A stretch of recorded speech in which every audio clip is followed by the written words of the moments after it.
Olá, meu nome é Kendall Freitas, esta aqui é uma nova série de vídeos sobre cálculo 1. Basicamente, o que é cálculo 1? Cálculo 1 é uma cadeira universitária muito importante em cursos de engenharia, de física, de química e etc. Basicamente, é a base da matemática universitária, junto do cálculo vetorial, e é dividida em três assuntos aqui: funções, limites e derivadas. Como é que se comporta cada um desses três assuntos aqui que formam o cálculo 1? Basicamente, funções são aquelas funções que a gente via na escola. Ou seja, se você foi um aluno muito ruim na escola, essa daqui é a sua chance de redenção. Você pode aí fazer uma revisão sobre funções, porque basicamente essa primeira parte do assunto é só revisão, o que a gente viu na escola. E se você for um aluno aí muito bom na escola, você pode literalmente pular essa primeira parte aqui de funções, que é basicamente uma revisão, e ir logo para limites, que é basicamente uma ferramenta matemática que a gente vai conseguir achar por meio do estudo das funções. As derivadas são também uma ferramenta matemática que a gente vai descobrir a partir do uso dos limites. Ou seja, uma coisa contribui com a outra e basicamente a gente vai destrinchar cada um deles aqui, a começar pelas funções. Agora a gente vai analisar como é que funcionam as funções de uma perspectiva um pouco mais teórica, para depois mudar para uma perspectiva um pouco mais prática. Basicamente é o seguinte, vamos supor aí que a gente tem dois conjuntos numéricos não vazios aqui, chamados A e B. Uma coisa bem interessante que a gente pode notar aqui é que cada valor de A pode ser associado a um único valor de B. Ou seja, vamos dizer que é o seguinte, que esse 1 aqui se associa a esse 2, esse 3 se associa a esse 3, e esse 5 se associa a esse 5. Beleza.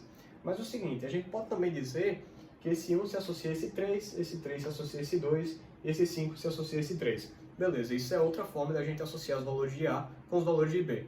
Existem muitas formas de você associar os valores de A com os valores de B. E cada forma vai ser chamada de regra de formação, que vai ser basicamente uma regra de como os valores de A vão se associar com os valores de B. Então é o seguinte, a partir do momento que a gente tem dois conjuntos numéricos não vazios aqui, A e B, que existe uma regra de formação dizendo como é que os valores de A vão se associar com os valores de B, a gente tem uma função. Então, basicamente, isso aqui é a cara de uma função. Uma função que tem uma regra de formação f, que vai ter um conjunto A, que vai ter uma associação com os valores do conjunto B. Então é isso, basicamente isso aqui é uma função. Uma coisa que deve ser ressaltada é que é o seguinte, cada valor de A se associa a um único valor de B, ou seja, 1 não pode ser associado a 2 e a 3 ao mesmo tempo. 1 tem que ser associado a apenas um valor. Mas é o seguinte, a gente pode dizer que 1 se associa a 2 e 3 se associa a 2. Beleza, isso é totalmente plausível. Porém, a gente não pode dizer que, por exemplo, o 3 se associa ao 2 e ao 3 ao mesmo tempo. Não, a gente não pode dizer isso.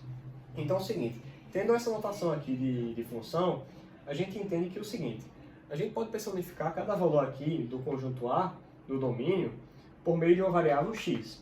E a gente pode afirmar que é o seguinte, cada valor de x leva a um f de x, ou seja, cada valor do domínio leva a um f de x, que vai ser basicamente x sofrendo a regra de associação. Então é o seguinte, x sofrendo a regra de associação, ele se associa a um valor aqui do contradomínio, ou seja, a gente está afirmando que x leva a f de x, que é um valor do contradomínio, aqui ele está associado. Beleza, então é o seguinte, x aqui, ele forma um f de x, ele leva um f de x, que vai ser chamado de imagem de x por f. Lembrando que isso daqui, f de x, vai ser todos os valores que o domínio consegue alcançar no contradomínio a partir da lei de formação f. Então é o seguinte, a gente pode ver que em alguns casos, por exemplo, os valores aqui do domínio, a gente pegando todos eles, eles não conseguem alcançar todos os valores do contradomínio.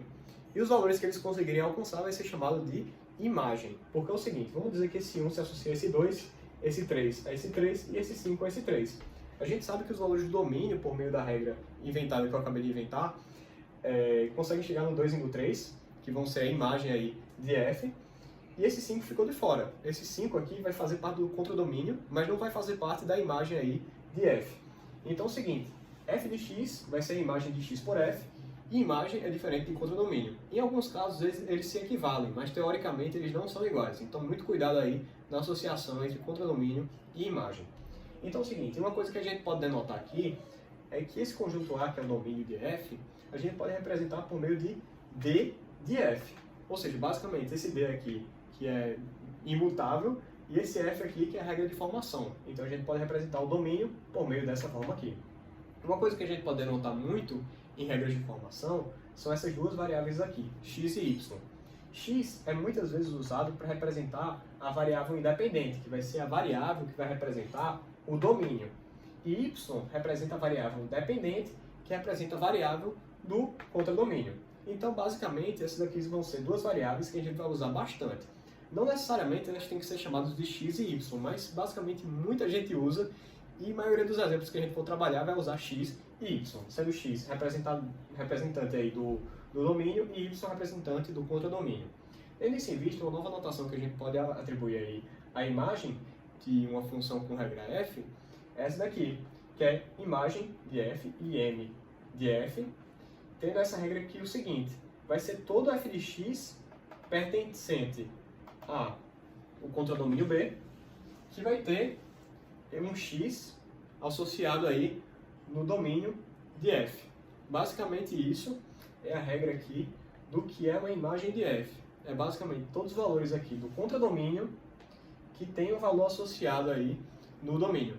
Agora a gente vai ver as funções de uma forma um pouco mais prática, a partir de exemplos. Então é o seguinte, vamos supor que é o seguinte, a gente tem aqui uma função que a gente quer pegar um número x e associar ao seu dobro, que seria no caso 2x. Então como é que funcionaria essa função? Basicamente é o seguinte, a gente sabe que esse número x estaria em números reais. Então é o seguinte, vai ser uma função com regra f, com o domínio dos reais e o contradomínio dos reais também. E é o seguinte, o x, que vai ser o valor do domínio, que vai levar para o seu dobro, ele vai levar para f de x. Beleza, que é o valor do contradomínio. Mas como a gente queria associar x ao seu dobro, a gente disse que f de x vai ser 2x. Então essa daqui é a função que diz o dobro de um número. f de x é igual a 2x. E como é que seria a função que representaria o quadrado de um número x? Basicamente é o seguinte, se a gente tiver um valor x que seja um número real, a gente teria uma função aqui para achar o quadrado dele que seria mais ou menos o seguinte. A gente pega aqui a regra f, que pega um valor aqui nos reais, que seria do domínio aqui, no conjunto dos reais, e leva para os reais também, que seria aqui o contradomínio. Então, x, que seria o valor do domínio, vai levar para f de x, que no caso, esse valor que o x está associado é ele mesmo ao quadrado. Então, f de x é x ao quadrado. Basicamente, isso aqui é a função para você achar o quadrado de um número. Então é o seguinte, agora o terceiro exemplo é para a gente achar a raiz de um número real. A gente sabe que os números reais, você não pode tirar a raiz de números negativos, você só pode tirar de 0 para cima. Então é o seguinte, no domínio, ou seja, nos valores de x escolhidos, a gente não pode tirar números negativos, aí a raiz deles, no caso. Então a gente teria o domínio aqui entre 0 e mais infinito. Então o domínio vai ser esse daqui, vai ser uma função com regra f, com domínio entre 0 e mais infinito, levando para o contradomínio dos números reais. Basicamente isso. Então a gente diz que x, que representaria aqui um valor dentro do domínio, vai levar para um f de x, que associado aí ao x seria o raiz de x. Basicamente isso. Isso daqui é a função para você achar a raiz de um número. f de x é igual a raiz de x. Tendo isso em vista, outros dois exemplos aqui que a gente vai ver é em relação ao domínio aí de uma função. Basicamente é o seguinte, primeiro exemplo aí em relação ao domínio, vamos dizer que a gente tem uma função com lei de formação que seja essa daqui, ó. f de x é igual a 1 sobre x.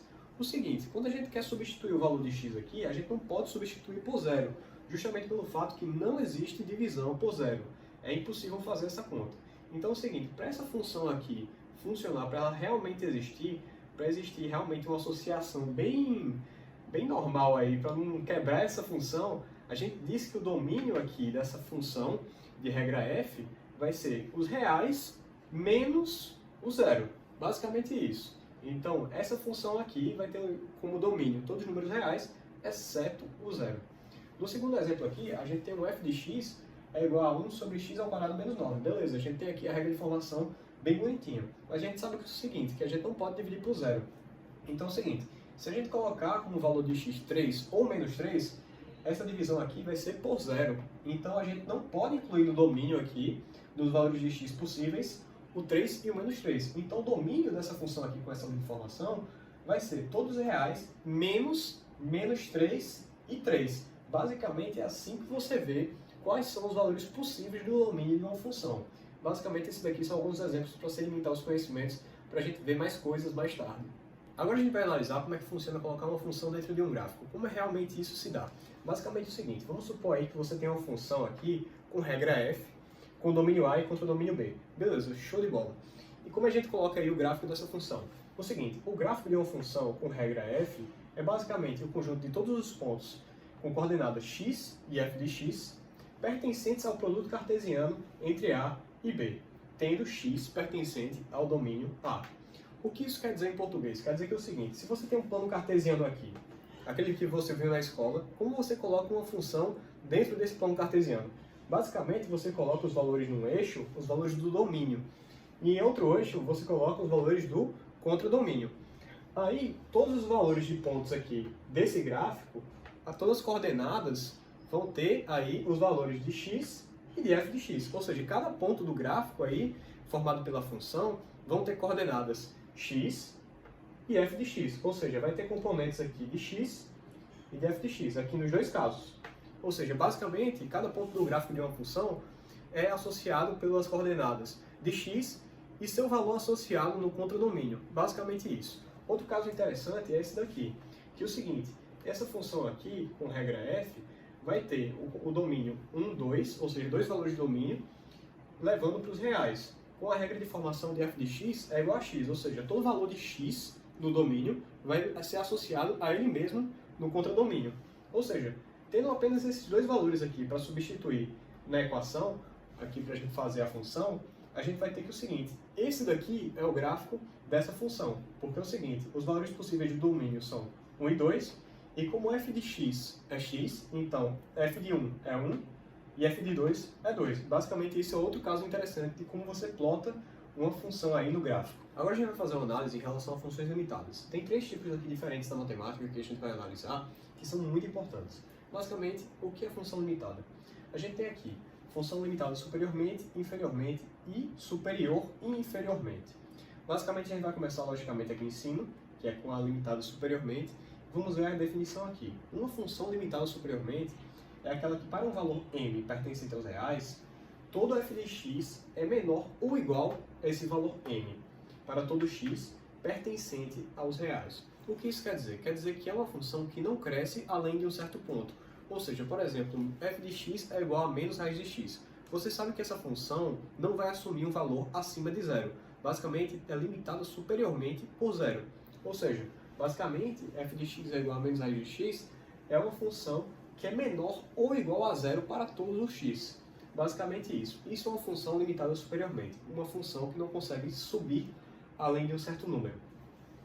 A função limitada inferiormente é aquela função que, para todo n pertencente aos reais, todo f de x é maior ou igual a n. Basicamente isso, para todo x pertencente aos reais. Ou seja, é aquela função que não consegue descer além de certo ponto, como por exemplo a função f de x é igual a raiz de x, que não consegue assumir valores como por exemplo menos 1, menos 2, menos 3. O menor valor da função f de x é igual a raiz de x é o valor zero, ou seja, é limitado inferiormente pelo valor zero. Por quê? Porque para todo f de x é igual a raiz de x, é maior ou igual a zero. Para essa função f de x é igual a raiz de x. Basicamente isso. O terceiro tipo é a função limitada superior e inferiormente. Como é que ela funciona? Basicamente vai seguir as regras da limitada superiormente e limitada inferiormente.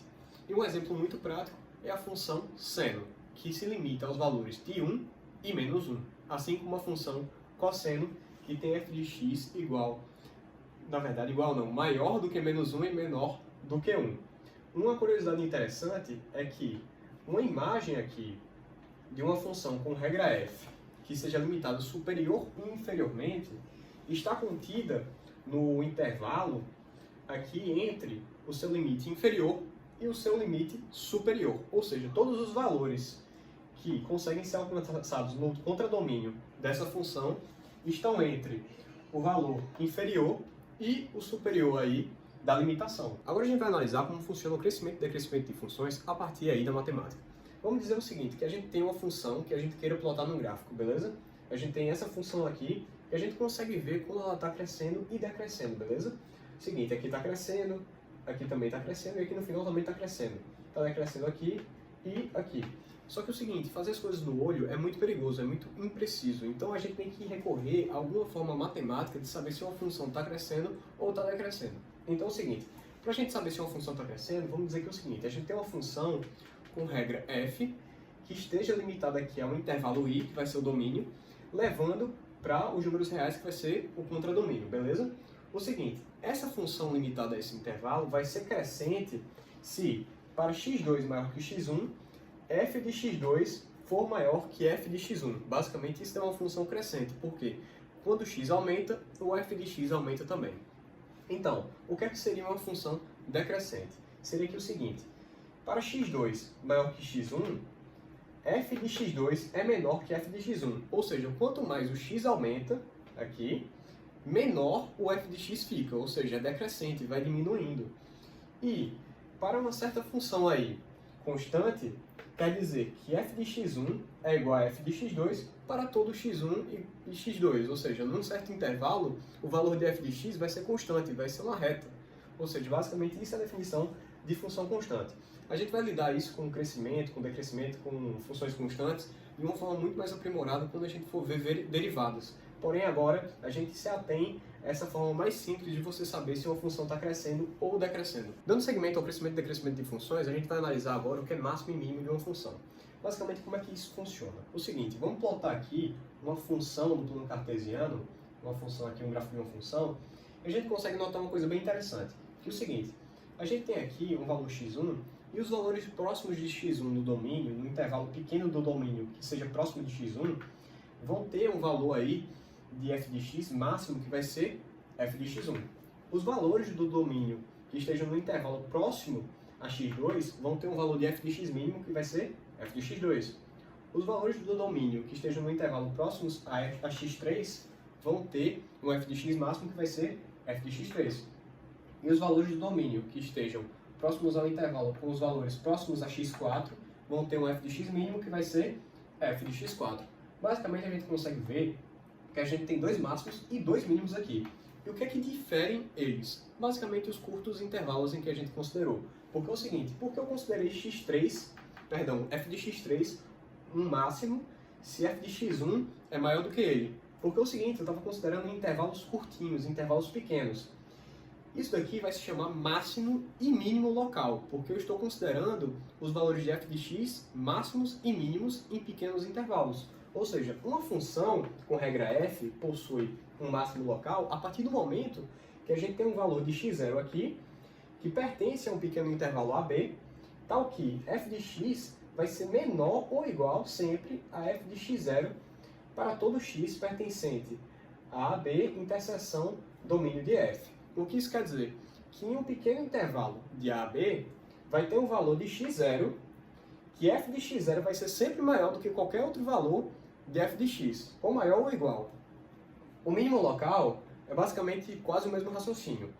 É que tem um valor de x0 pertencente a um pequeno intervalo AB, tal que f de x0 vai ser sempre menor ou igual a f de x, para todo x pertencente ao intervalo AB interseção domínio de f, ou seja, tem um valor x0 pertencente a um pequeno intervalo, tal que f de x0 vai ser o menor valor assim, desse pequeno intervalo, não vai ser de toda a função, vai ser desse pequeno intervalo.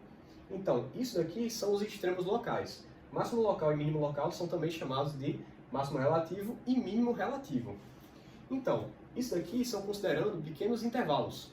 Então, como é que funcionaria com todo o domínio da função? Seria basicamente você encontrar o máximo global e o mínimo global. Então, o que é que seria máximo global? Seria basicamente o seguinte: seria um valor de x0, beleza? Em que a gente encontraria um f de x0 que seria maior ou igual a todos os valores da função de f de x para todo x pertencente ao domínio de f. Ou seja, para todo x pertencente ao domínio de f, f de x0 vai ser sempre maior que f de x ou igual. O mínimo global é quando tem um f de x maior ou igual a um f de x0 para todo x pertencente ao domínio de f. Ou seja, tem um valor aqui do domínio x0 em que o f de x0 vai ser sempre menor ou igual a todos os valores de f de x aí presentes no contradomínio. Então é basicamente isso. Máximo global e mínimo global são características aí de quando você atribui o domínio inteiro e local quando você pega um intervalo bem curto. Agora a gente vai analisar o que são operações de funções, o que realmente é isso daí. Basicamente, primeiro a gente vai considerar aqui duas funções diferentes, uma chamada f e outra chamada g. F tem o domínio A e g tem o domínio B. Tendo isso em vista, a gente pode considerar uma coisa aqui bem importante, que a interseção entre A e B tem que ser diferente do elemento nulo para a gente começar a fazer operações de funções. Beleza, tendo isso em vista, a primeira operação que a gente vai fazer é a função soma. Beleza, o que é a função soma? A função soma diz que é o seguinte: a função soma, ou seja, f mais g de x, é a soma das funções f de x mais g de x, ou seja, f mais g de x é a mesma coisa que f de x mais g de x, para todo x pertencente a A interseção B. Por isso que não pode ser o elemento nulo. Beleza, isso daí é a função soma, muito simples. E o que é a função diferença?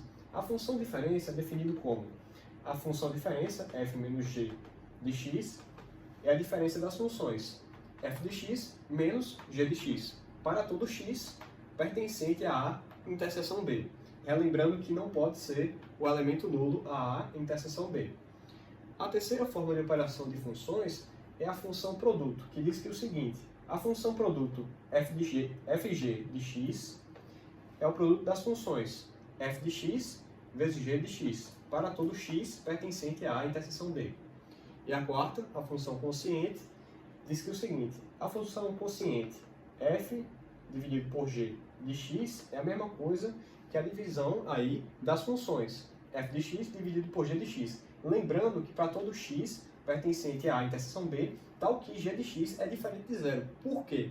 Porque se g de x for zero, vai ter uma divisão por zero aqui e a divisão por zero não é permitida. Então fica desse jeito aí exatamente. Lembrando que o domínio resultante de todas essas operações aí vai ser que x pertence a A interseção B.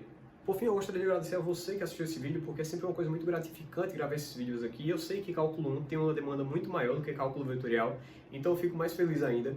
E o seguinte, eu gostaria de agradecer também aos 100 inscritos aí que tem no canal. Vamos rumo a 1000 aí, daqui a alguns meses, daqui a um ano talvez, eu não sei. Mas eu fico muito feliz, fico feliz aí que você esteja assistindo esse vídeo e tenha chegado aqui até o final. E eu espero você até a próxima para mais uma aula aí, para continuação de funções.